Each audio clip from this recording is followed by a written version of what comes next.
નમસ્કાર મિત્રો, સ્વાગત છે તમારું હેલ્થ એજ્યુકેશન યુટ્યુબ ચેનલની અંદર. મિત્રો, આજના વિડીયોની અંદર આપણે વાત કરીશું મદદનીશ, કેળવણી નિરીક્ષક અને ટાટ એચએસ તેમજ સ્પર્ધાત્મક પરીક્ષા માટે ઉપયોગી એવા પ્રાથમિક શિક્ષણ સાથે સંબંધિત કેન્દ્ર અને રાજ્ય સરકારની વિવિધ યોજનાઓના પ્રશ્નો વિશે. એ પહેલા જો તમે મારી યુટ્યુબ ચેનલને હજુ સુધી સબસ્ક્રાઇબ ન કરેલી હોય તો નીચે બેલ આઇકોન બટનને ઓલ પ્રેસ કરી ચેનલને સબસ્ક્રાઇબ કરી લો, જેથી તમને આવું પરીક્ષાનું ઉપયોગી મટીરિયલ મળી રહે. તો ચાલો મિત્રો, વિડીયોની શરૂઆત કરીએ. તો મિત્રો, વાત કરીશું કેન્દ્ર અને રાજ્ય સરકારની પ્રાથમિક શિક્ષણ સાથે સંકળાયેલી કેટલીક યોજનાઓ અને તેના વેચાણ વિશે. સૌથી પહેલો પ્રશ્ન છે, સંયુક્ત રાષ્ટ્ર સંઘ મુજબ કેટલા વર્ષથી નીચે વયના બાળકોને બાળ મજૂરી ગણવામાં આવે છે? તો 8 વર્ષ. સેકન્ડ નંબરનો પ્રશ્ન છે, 2011ની વસ્તી ગણતરી મુજબ 0 થી 6 વર્ષથી વયના બાળકોમાં લિંગનું પ્રમાણ કેટલું હતું? તો 914. ત્રીજું છે, ભારતમાં બાળ વિકાસ સંબંધિત મુખ્ય સમસ્યાઓ કઈ છે? તો ઉપરના બધા જ, એટલે કે બાળ મજૂરી, બાળ અપહરણ, કુપોષણ, નિરક્ષરતા. 2011ની વસ્તી મુજબ 0 થી 6 વર્ષના બાળકોની સંખ્યા અને ભારત સરકારના શ્રમ મંત્રાલયના અભ્યાસ મુજબ દેશમાં 4.4 કરોડ બાળ મજૂરો છે. રાષ્ટ્રીય બાળ દિન ક્યારે ઉજવવામાં આવે છે? 14 નવેમ્બર. રાષ્ટ્રીય બાળ નીતિ અંગે નીચેનામાંથી શું સાચું છે? તો જવાબ આવશે પહેલું અને બીજું, એટલે કે પ્રથમ બાળ નીતિ 22 ઓગસ્ટ 1974માં ઘડવામાં આવી હતી અને 26 એપ્રિલ 2013ના રોજ નવી રાષ્ટ્રીય બાળ નીતિ અપનાવવામાં આવી હતી. છઠ્ઠું છે, બાળ રાષ્ટ્રીય નીતિ 2013ના અમલ ઉપર દેખરેખ રાખવાની નોડલ એજન્સી કઈ છે? તો જવાબ છે મહિલા અને બાળ કલ્યાણ વિભાગ. બાળકોના અધિકારોના રક્ષણ માટેના રાષ્ટ્રીય આયોગ અંગે કયું નિવેદન ખોટું છે? તો જવાબ છે તે એક વૈધાનિક સંસ્થા છે. આઠમું છે, કેરા એટલે શું? તો સેન્ટ્રલ એડોપ્શન રિસોર્સ ઓથોરિટી. કેરાનું મુખ્ય કાર્ય શું છે? તો અનાથ અને અવગણાયેલા બાળકો માટે દત્તક પ્રક્રિયા સુનિશ્ચિત કરવી. National institute of public corporation and child development NIPCCDની સ્થાપના ક્યારે થઈ હતી? તો જવાબ છે 1966માં. બાળ ન્યાય એટલે કે બાળ સંભાળ અને સુરક્ષા અધિનિયમ 2000 ક્યારે લાગુ પડ્યો હતો? તો જવાબ છે એપ્રિલ 2001માં. બાળ યૌન શોષણ સુરક્ષા અધિનિયમ અંગે કયું નિવેદન સાચું છે? તો જવાબ છે પહેલું, બીજું અને ત્રીજું, એટલે કે ભારતમાં કાયદો 14 નવેમ્બર 2012થી લાગુ થયો. આ કાયદામાં 18 વર્ષથી નાના બાળકોને યૌન શોષણ સામે રક્ષણ આપવામાં આવ્યું છે. બાળકની ફરિયાદ 30 દિવસમાં નોંધાવી અને એક તપાસ 1 વર્ષમાં પૂર્ણ કરવાની જોગવાઈ છે. ભારતમાં 6 થી 14 વર્ષના બાળકોને મફત અને ફરજિયાત શિક્ષણનો અધિકાર કયા બંધારણીય સુધારા દ્વારા આપવામાં આવ્યો છે? તો 86મો સુધારો. 14મું છે, કયું જોડનું બંધ બેસતું નથી? તો ડીમાં જવાબ આવશે રામદેવ ગાંધી. 1996 બાળકોની સેવામાં માનવ સેવા પુરસ્કાર ઉત્કૃષ્ટ યોગદાન. આ બંધ બેસતું નથી. 15મું છે, બાળકો માટે 24 કલાકની નિઃશુલ્ક ફોન સેવા એટલે શું? 1098. ભારતમાં મહિલાઓના શિક્ષણ માટે કઈ સમિતિની નિમણૂક કરવામાં આવી હતી? તો ઉપરની તમામ છે. દુર્ગાબાઈ દેશમુખ સમિતિ, જે 1958-59માં શરૂ થઈ. ભક્ત વત્સલ્યમ સમિતિ, જે 1963માં શરૂ થઈ, અને હંસા મહેતા સમિતિ 1964માં. ભારત સરકારે મહિલા સશક્તિ વર્ષ ક્યારે ઉજવ્યું હતું? 2001માં. મહિલા સંબંધિત બાબતો માટે કયું નિવેદન સાચું છે? તો જવાબ આવશે બી, પહેલું અને ત્રીજું. તો 2011ની વસ્તી ગણતરી મુજબ ભારતની કુલ વસ્તી 121.2 કરોડ છે, જેમાંથી 58.65 કરોડ મહિલાઓ છે. ત્રીજું છે, મહિલાઓ માટે સૌપ્રથમ દિલ્હીમાં હેલ્પલાઇન નંબર 181 શરૂ થયો. 2011ની વસ્તી ગણતરી મુજબ ભારતમાં લિંગ પ્રમાણ સેક્સ રેશિયો કેટલો હતો? તો જવાબ છે 940. નીચેનામાંથી કઈ જોડકું બંધ બેસતું નથી? તો છેલ્લું છે, રાષ્ટ્રીય મહિલા આરોગ્ય અધિનિયમ 1995. આ જોડકું બંધ બેસતું નથી, જ્યારે બાકીના 3 છે એ કમ્પ્લીટ રાઈટ છે. રાષ્ટ્રીય મહિલા આયોગ અંગે કયું નિવેદન સાચું નથી? તે ધારાસભ્ય સંસ્થા છે. કેન્દ્રીય સમાજ કલ્યાણ બોર્ડની સ્થાપના ક્યારે કરવામાં આવી? 12 ઓગસ્ટ 1953. રાજીવ ગાંધી કિશોરી શક્તિ યોજના એટલે શું? સંબલ. 24 છે, કઈ જોડકું બંધ બેસતું નથી? તો રાષ્ટ્રીય મહિલા સશક્તિકરણ મિશન, જે 2010માં શરૂ થયું તે મિશન, એટલે કે તે જોડકું ખોટું છે. મહિલાઓ માટે પૂર્ણ શક્તિ કેન્દ્ર નીચેનામાંથી કઈ યોજના સાથે સંકળાયેલી છે? તો રાષ્ટ્રીય મહિલા સશક્તિકરણ મિશન. હમ સુને નારી કી વાત સૂત્ર કયું છે? તો પૂર્ણ શક્તિ કેન્દ્રનું છે. રાષ્ટ્રીય મહિલા આયોગના વર્તમાન અધ્યક્ષ કોણ છે? તો જવાબ છે રેખા શર્મા. ભારત સરકાર દ્વારા આપવામાં આવતી સ્ત્રી શક્તિ પુરસ્કાર નીચેનામાંથી કોના માટે નથી? તો રાણી મીનાક્ષી. તાજેતરમાં ગુજરાત સરકારના બજેટ 2014-15 મુજબ મહિલાઓ માટે કઈ બાબત છે? તો ઉપરની તમામ છે. એક છે પોલીસ દળમાં મહિલાઓ માટે 33% અનામત, યુપીએસસી પાસ કરનાર યુવતીઓને આર્થિક સહાય અને મહિલા સશક્તિકરણ માટે અલગથી બજેટ. ભારતમાં યુવા દિવસ ક્યારે ઉજવાય છે? સ્વામી વિવેકાનંદનો જન્મદિવસ 12 જાન્યુઆરી. ભારતમાં સૌપ્રથમ યુવા નીતિ ક્યારે ઘડવામાં આવી? 2003માં. રાષ્ટ્રીય સેવા યોજના એનએનએસનો પ્રારંભ ક્યારે થયો હતો? તો 2 ઓક્ટોબર 1969માં.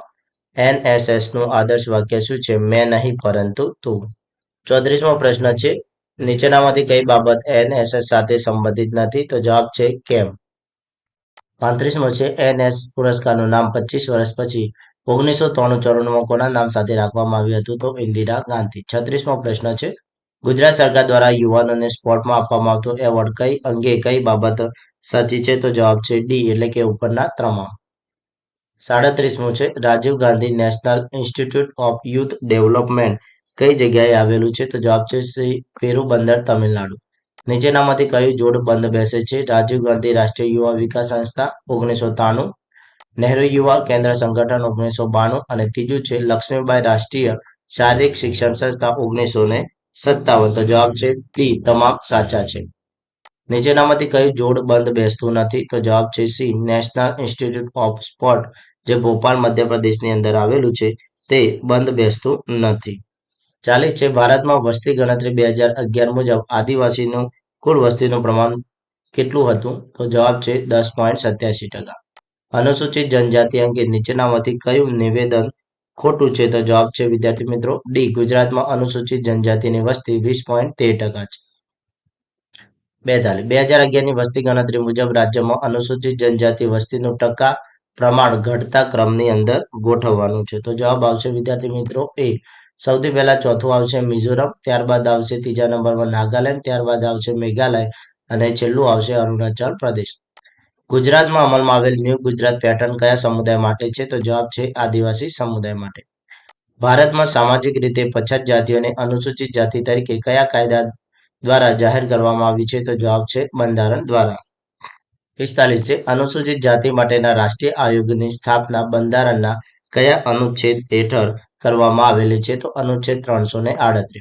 રાષ્ટ્રીય પછાત વર્ગ આયોગની સ્થાપના 1993માં કરવામાં આવી છે. આ આયોગ કઈ સંસ્થા છે? જવાબ છે બી વૈધાનિક સંસ્થા. 47મા નંબરનો પ્રશ્ન છે. ભારતમાં વિવિધ સ્તરે મુક્ત પ્રતિસ્પર્ધા પરીક્ષા દ્વારા ભરતી દ્વારા થતા પદોમાં અનુસૂચિત જાતિ, જનજાતિ અને અન્ય પછાત વર્ગ માટે અનામત અંગે કયું જોડ બંધ બેસે છે? તો અનુસૂચિત જાતિ માટે 15%, અનુસૂચિત જનજાતિ માટે 7.5% અને અન્ય પછાત વર્ગ માટે 27%. તો ઉપરોક્ત તમામ સાચા છે. 48મો છે. રાજીવ ગાંધી રાષ્ટ્રીય ફેલોશિપ યોજનાનો પ્રારંભ ક્યારે થયો હતો? તો 1 એપ્રિલ 2010માં. વિકલાંગ વ્યક્તિના કલ્યાણને લગતા ઉત્તમ કાર્ય બદલ રાજ્ય સરકાર કયો એવોર્ડ આપે છે? તો જવાબ છે રવિશંકર મહારાજ એવોર્ડ આપે છે. વિશ્વ વિકલાંગતા દિવસ ક્યારે ઉજવવામાં આવે છે? તો જવાબ છે વિદ્યાર્થી મિત્રો વિશ્વ વિકલાંગતા દિવસ છે એ 3 ડિસેમ્બરે ઉજવવામાં આવે છે. ભારતે વિકલાંગ વ્યક્તિઓના અધિકારોની સંરક્ષણ માટે સંયુક્ત રાષ્ટ્ર સંધિ ઉપર ક્યારે હસ્તાક્ષર કર્યા હતા? 1 ઓક્ટોબર 2008માં. વિકલાંગ વ્યક્તિ સમાન અવસર, અધિકારોની રક્ષા અને પૂર્ણ સહભાગિતા અધિનિયમ 1995 અંગે કયું નિવેદન સાચું છે? તો જવાબ આવશે સી પહેલું, બીજું, ત્રીજું અને ચોથું. એટલે કે 4 જે નિવેદનો છે એ એકદમ સાચા છે. વિકલાંગ વ્યક્તિઓ માટેની સંસ્થા અને સ્થાન તો એના આન્સર અહીંયા જોઈએ વિદ્યાર્થી મિત્રો. તો જવાબ આવશે 4 number national institute of visually handicap જે મુંબઈની અંદર આવેલું છે. 54મો પ્રશ્ન જોઈશું. નેશનલ ઇન્સ્ટિટ્યૂટ ઓફ ઓર્થોપેડિકની હેન્ડીકેપ સંસ્થા કઈ જગ્યાએ આવેલી છે? Kolkata. Artificial limbs manufacturing corporation of India ALIMCO ક્યાં આવેલું છે? તો કાનપુરની અંદર આવેલું છે. 56. ગુજરાતમાં વિકલાંગ વ્યક્તિને એસટી બસમાં મફત મુસાફરી માટે કયા લોકો લાભ લઈ શકે છે? તો 100% દ્રષ્ટિહીન, 70% કરતાં વધુ વિકલાંગતા ધરાવતા વ્યક્તિ, 100% શ્રવણ બાધિત વ્યક્તિ. તો તમામ વ્યક્તિઓ લાભ લઈ શકે છે. કર્મચારી રાજ્ય વીમા યોજના અધિનિયમ 1948 મુજબ 1/5/2010 થી માસિક કેટલા રૂપિયા સુધીના વેતન ધરાવતા કર્મચારીઓ લાભ લઈ શકે છે? તો જવાબ છે વિદ્યાર્થી મિત્રો એ 15,000 રૂપિયા. દેશમાં રાષ્ટ્રીય યુવા મહોત્સવનું આયોજન ક્યારે કરવામાં આવે છે? તો 8 થી 12 જાન્યુઆરી. ગુજરાત સરકાર દ્વારા એકલવ્ય એવોર્ડ કોને આપવામાં આવે છે? તો આંતરરાષ્ટ્રીય ક્ષેત્રે સિદ્ધિ મેળવે તેને. માનનીય મુખ્યમંત્રીની કન્યા કલાવણી નિધિ યોજનામાં ભંડોળ આપવાનો મુખ્ય સ્ત્રોત શું છે? તો મુખ્યમંત્રીને મળેલ ભેટ સોગાદની હરાજીથી જે આવક થાય તે. આંગણવાડી કાર્યકર તલાટી બહેનોને ગુજરાતના મુખ્યમંત્રી નરેન્દ્ર મોદી દ્વારા કયું બિરુદ આપવામાં આવ્યું છે? તો જવાબ છે એ માતા પરિષા. રાજ્યમાં આદિવાસી વિસ્તારોમાં પાણીની પૂરતી સુવિધાઓ પૂરી પાડવાની પહેલ એટલે શું? તો જવાબ છે ન્યૂ ગુજરાત પેટર્ન. 63 છે. દીકરીઓના ભવિષ્ય માટે જન્મ સમયે 2500ના વિકાસપત્ર અને પોષણ માટે ₹500ની સહાય આપવાની યોજના કઈ છે? તો જવાબ છે દીકરી ઉડી સારી મૂડી. દીકરીના જન્મ સમયે 3000ના વિકાસપત્ર અને ₹2000ની સહાય આપતી યોજના કઈ છે? તો કુંવરબાઈનું મામેરું. દીકરી ઉડી સારી મૂડી યોજનાનો લાભ કોને મળે છે? તો જવાબ છે અનુસૂચિત જાતિને. 66મો નંબરનો ક્વેશ્ચન છે. દીકરી ઉડી સારી મૂડી યોજના અંગે કયું નિવેદન સાચું છે? તો માતાને પોષણ માટે 500 રોકડા, 2500ના વિકાસપત્ર મળે છે. ગરીબી રેખા નીચે જીવતા અનુસૂચિત જાતિના કુટુંબમાં જન્મેલી પુત્રીને લાભ મળે છે. લાભ ફક્ત 1 કે 2 પુત્રીના જન્મ સમયે આપવામાં આવે છે. તો આ બધા સાચા છે. ઉમ્મીદ કાર્યક્રમની શરૂઆત ક્યારે કરવામાં આવી હતી? તો જવાબ છે 2007માં. કૌશલ્યપૂર્ણ યુવા રોજગાર કાર્યક્રમ એટલે શું થશે? તો જવાબ છે ઉમ્મીદ. ઉમ્મીદ અંગે નીચેનામાંથી કયું નિવેદન ખોટું છે? તો જવાબ છે ગ્રામીણ યુવાનોને મદદ કરવી. આ વિધાન છે એ એકદમ ખોટું છે. ગુજરાત સરકાર દ્વારા નારીને ન્યાય આપવા માટે કઈ યોજના શરૂ કરવામાં આવી છે? નારી અદાલત. દાહોદ અને આણંદ તાલુકાના 52,000 નવજાત બાળકોના પોષણ માટે શરૂ કરાયેલો પ્રોજેક્ટ કયો છે? તો જવાબ છે દૂધ સંવર્ધન પ્રોજેક્ટ. માનસિક અને શારીરિક ખોડખાપણ ધરાવતા યુવક યુવતીઓ માટે રાજ્ય સરકારની યોજના કઈ છે? તો ઉમંગ. સામાજિક અને શૈક્ષણિક રીતે પછાત વર્ગોના વિકાસ માટે રાજ્ય સરકારનો કાર્યક્રમ કયો છે? તો જવાબ છે વિદ્યાર્થી મિત્રો એ નિયામક વિકસતી જાતિ. અન્ય પછાત વર્ગો માટે રાજ્ય સરકારની નોકરીમાં કેટલા ટકા અનામત રાખવામાં આવી છે? તો જવાબ છે વિદ્યાર્થી મિત્રો 27%. અહીંયા 7% છે એ અનુસૂચિત જાતિ માટે રાખવામાં આવેલો છે. સરકારી નોકરીઓમાં વિકલાંગો માટે કેટલા ટકા અનામત રાખવામાં આવેલું છે? તો જવાબ છે વિદ્યાર્થી મિત્રો સી 3% અનામત રાખવામાં આવેલી છે. 76મા નંબરનો પ્રશ્ન છે. લક્ષ્મી લાડલી યોજના ક્યારે શરૂ કરવામાં આવી હતી? તો જવાબ છે વિદ્યાર્થી મિત્રો નંબર એ 2006ની અંદર શરૂ કરવામાં આવેલી હતી. 77મા નંબરનો પ્રશ્ન છે. કુટુંબમાં પુત્રીને ભવિષ્યમાં સારો દરજ્જો મળે તે માટે આર્થિક સહાય આપતી યોજના કઈ છે? તો જવાબ છે એ લક્ષ્મી લાડલી યોજના. લક્ષ્મી લાડલી યોજનાનો લાભ મેળવવાની પાત્રતા શું છે? તો મા બાપે કુટુંબ નિયોજન કરાવેલું હોવું જરૂરી છે. આંગણવાડીમાં નોંધાયેલું જીવંત બાળકી હોવી જરૂરી છે અને પહેલેથી જીવિત પુત્ર ન હોવો જોઈએ. એટલે કે ઉપરોક્ત તમામ સાચા છે.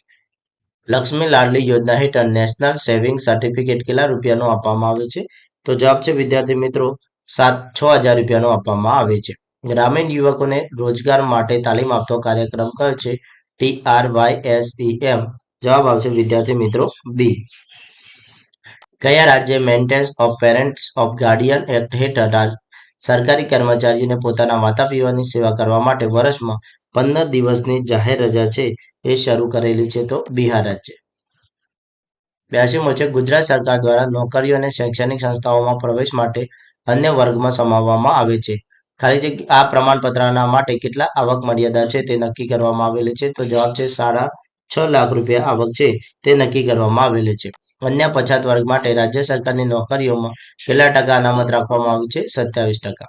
કુંવરબાઈનું મામેરું યોજના હેઠળ ગાર્ડિયન સહાય કયા પ્રસંગ માટે આપવામાં આવે છે? તો કન્યાના લગ્ન પ્રસંગે. ઇન્દિરા ગાંધી રાષ્ટ્રીય વૃદ્ધાવસ્થા પેન્શન યોજના હેઠળ આર્થિક રીતે અછત ધરાવતા કેટલા વર્ષની ઉંમરના લોકોને લાભ મળે છે? તો જવાબ છે 60 વર્ષ. પ્રશ્ન નંબર 86. રાજ્ય સરકારે 2007-8 થી કઈ માતા માટે પુરસ્કાર આપવાની યોજના શરૂ કરેલી છે? તો બી અને સી એટલે કે તેજસ્વી માતાઓ અને ગ્રામીણ માતાઓ. કુંવરબાઈનું મામેરું યોજનાનો પ્રારંભ ક્યારે કરવામાં આવેલો હતો? તો જવાબ આવશે વિદ્યાર્થી મિત્રો 1955. હાલમાં કુંવરબાઈનું મામેરું યોજના હેઠળ કુલ કેટલી સહાય આપવામાં આવે છે? તો 10,000 રૂપિયા જેટલી સહાય આપવામાં આવે છે. વિકલાંગ જાતિના કલાકારોને લગતા ઉમદા કાર્ય કરનારને બિરદાવતી રાજ્ય સરકારની યોજના એટલે શું? તો જવાબ છે પંડિત રવિશંકર મહારાજ એવોર્ડ.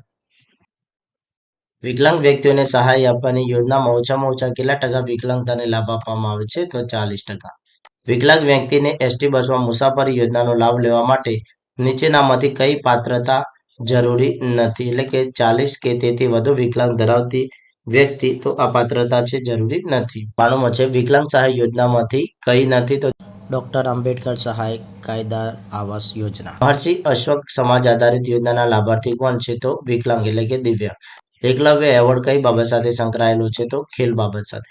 ગુજરાત સરકારે મહિલા સશક્તિકરણ માટે મહિલા હેલ્પલાઇન નંબર શરૂ કરી છે. જે નંબર શું છે? તો 181. મહિલા હેલ્પલાઇન નંબર 181 ને શું નામ આપવામાં આવ્યું છે? તો અભયમ નામ આપવામાં આવેલું છે. રાજ્ય સરકારની ભરતીમાં શારીરિક અક્ષમતા ધરાવતા ઉમેદવારો માટે કેટલા ટકાની જગ્યા અનામત રાખવામાં આવેલી છે? તો 3%. રાજ્ય સરકારની સ્થાનિક સ્વરાજ્યની સંસ્થાઓમાં કુલ જગ્યાઓમાંથી કેટલા ટકા જગ્યા મહિલાઓ માટે અનામત રાખવામાં આવેલી છે? તો 30%. ગુજરાત સરકારે કયા નેતાને 2000 વર્ષનું યુવા વર્ષ તરીકે જાહેર કરેલું હતું? તો સ્વામી વિવેકાનંદ. અને એકલવ્ય એવોર્ડ વિજેતા ખેલાડીને કેટલું ઇનામ આપવામાં આવે છે? તો જવાબ છે વિદ્યાર્થી મિત્રો 1,00,000 છે ઇનામ આપવામાં આવે છે. તો મિત્રો આજના વિડીયોની અંદર આપણે વાત કરી રાજ્ય સરકાર અને કેન્દ્ર સરકારની પ્રાથમિક શિક્ષણ સાથે સંકળાયેલી કેટલીક યોજનાઓ. નેક્સ્ટ વિડીયોની અંદર 200 થી 400 પ્રશ્નો અંગે આ પ્રશ્ન વિશે ચર્ચા કરીશું. મળીએ નવા વિડીયોમાં એક નવી અને યુઝફુલ માહિતી સાથે.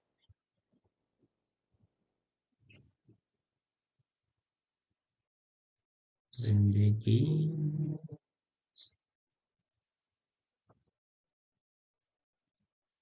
ચાલો.